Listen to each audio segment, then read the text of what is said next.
Of my advice to the newlywed.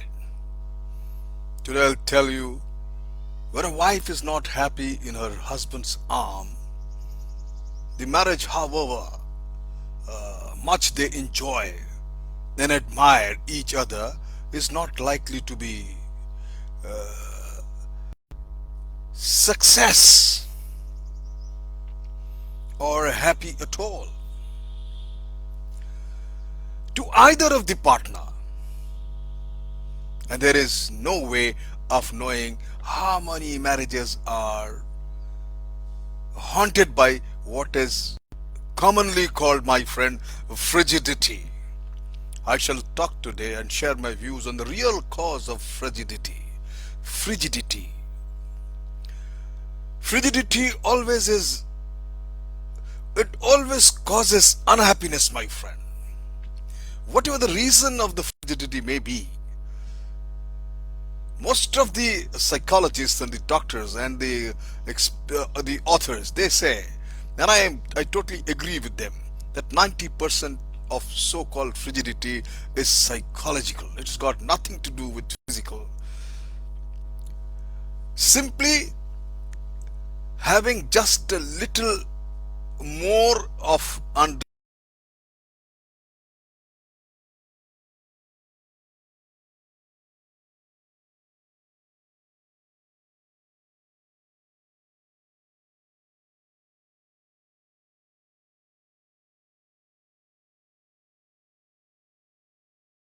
it will make the lady her the more happier in her love making. Remember, even in the most complete, most happiest marriages, most compatible marriages, there are bound to be irritants, conflicts of will and preferences. Very natural. I shall discuss two cases which I know them personally. There was a couple very happily married and they had a very scintillating honeymoon. But after a few days, the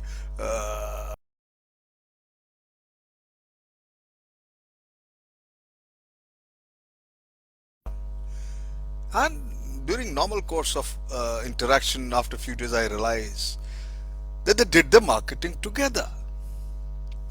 They did everything together. Young woman said one day to me that they used to do even dishes together. But well, she really preferred to do them alone. Her husband had a terribly systematic mother, and he was groomed accordingly. He always insisted on their doing things the way his mother did. So now what happened? She did the dishes alone, her way. But even so, she could feel him being critical, always complaining. Oh, sure, it make her a little mad that he would help only on his own terms. My friend, as the young woman talked, she realized that she was much more than a little angry at her husband's criticism, and the resentment had gathered strength because she hadn't dared admit it even to herself. There was nothing wrong with her physically, nothing basically wrong with her love for her husband, but anger, unadmitted anger, had been freezing her response to him. Just imagine. There was another case, a very happy couple, and suddenly the romance and the love disappeared from their lives. And I was amazed to know then the lady said that I wanted a baby terribly. I wanted one right away, but my husband said he ought to wait until we were further ahead. And each year there has been some new reasons to further postpone. Just imagine.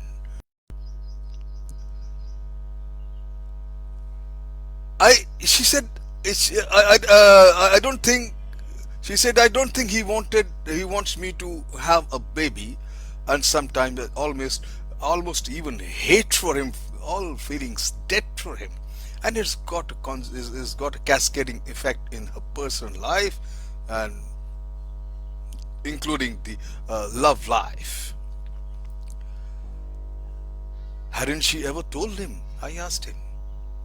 She said, yes, I used to try, but he brushed me off immediately. I couldn't keep pushing.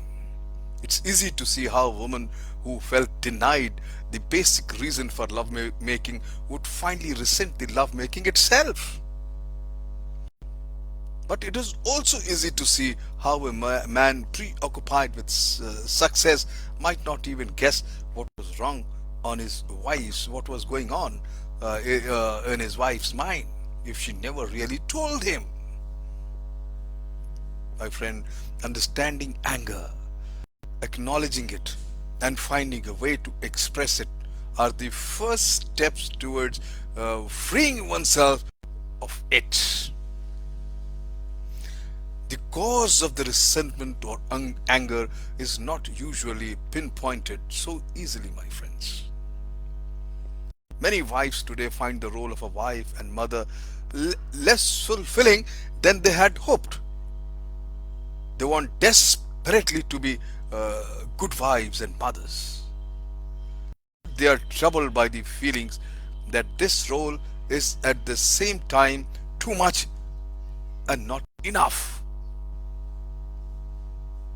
Overloaded as their days are with the demands of home and children and husband, they still feel that they should be doing something more useful, or above all, appreciated. A very reasonable and logical demand, a desire. My friend, as a young wife once told me, the trouble with being a housewife is that you never get promoted like your husband. You never even get gold stars the way the kids do in their schools or colleges. Sometimes the resentments caused by everyday life are complicated by more deep-seated attitudes. Some women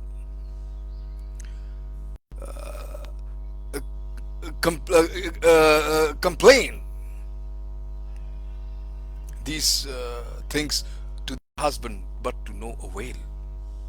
Another complicated form of anger I found, is called exchanging roles. The wife assuming leadership of the family. Husband becomes so subservient that he doesn't do anything unless he checks with wives and asks her wife.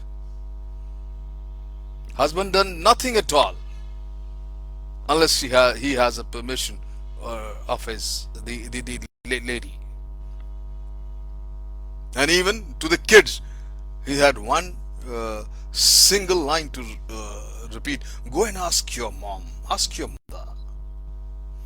My friend, remember, most women long for dominated man, not a domineering bully, but someone strong enough to lean on in a crisis.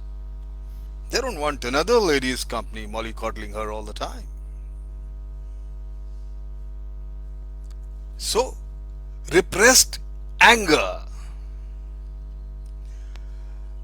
you see, it destroys love and love making one longs for, any normal person longs for. The act of love, by its very nature, is far from being a passive experience. I advise us, my young men, a newlywed, that we must learn to recognize we all must learn actually to recognize our resentments and find ways of expressing them directly. Husbands and wives who have been unhappy together for years can, when they face what they are angry about, begin in their 30s, 40s, and even I say even 50s to enjoy each other as lovers. My friend, frigidity is the thing which is just psychological, and these depressed feelings, these resentments, these anger, misunderstood, are the main reason for it to take the shape and destroys the marriage life. Remember, anger is an act that can do more harm to the vessel in which it is stored rather than do anything on which it is poured. Thank you very much.